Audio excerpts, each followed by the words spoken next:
वंदे मातरम के 150 साल पूरे होने पर आज राज्यसभा में चर्चा हुई और इस चर्चा में गृह मंत्री अमित शाह ने विपक्ष के उस सवाल का जवाब दिया जिसमें यह पूछा गया था कि वंदे मातरम पर चर्चा की जरूरत क्यों है। दूसरी तरफ लोकसभा में आज चुनाव सुधार पर चर्चा हुई, इसमें भी थी कि तकरार देखने को मिली।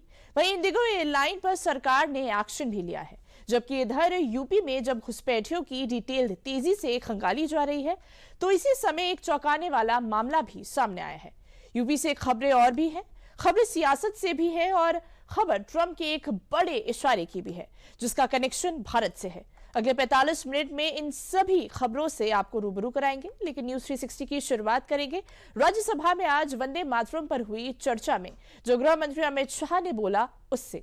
देखिए रिपोर्ट। मान्यवर, मेरे जैसे कई लोगों का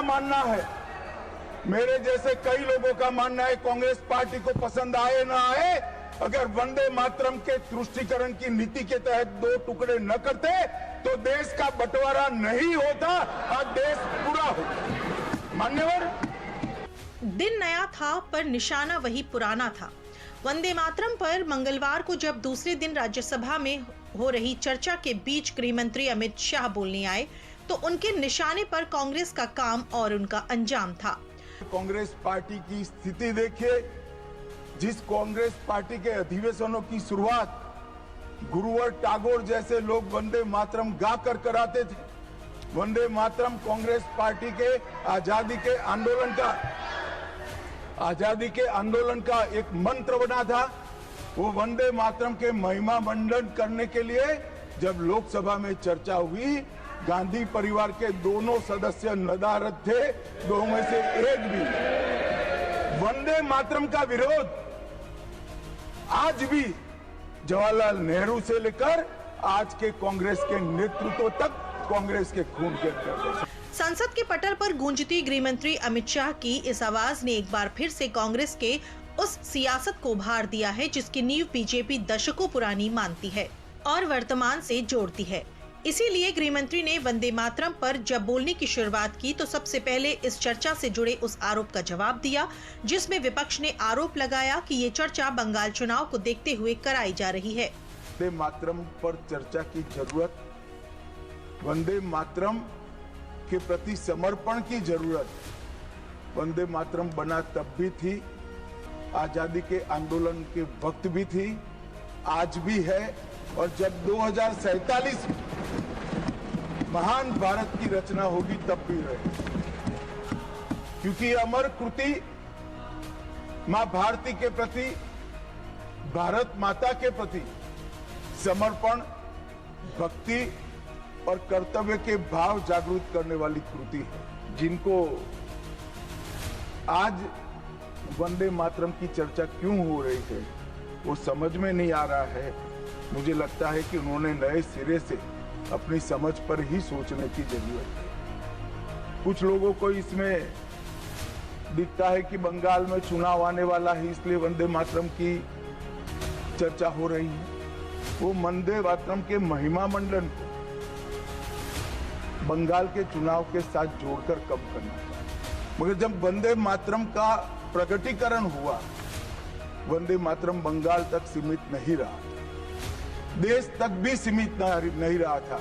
दुनिया भर में जहां पर आजादी के दीवाने थे वो गुप्त बैठक भी करते थे तो पहले वंदे मातरम का गान कर बैठक की शुरुआत। और आज भी सरहद पर हमारा जवान जब अपना सर्वोच्च बलिदान देता है, ये आंतरिक सुरक्षा के लिए देश के पुलिस का जवान सर्वोच्च बलिदान देता है, तो जब वो अपने प्राण त्यागता है इसके मुंह पर एक ही मंत्र होता है, वो वंदे मातरम।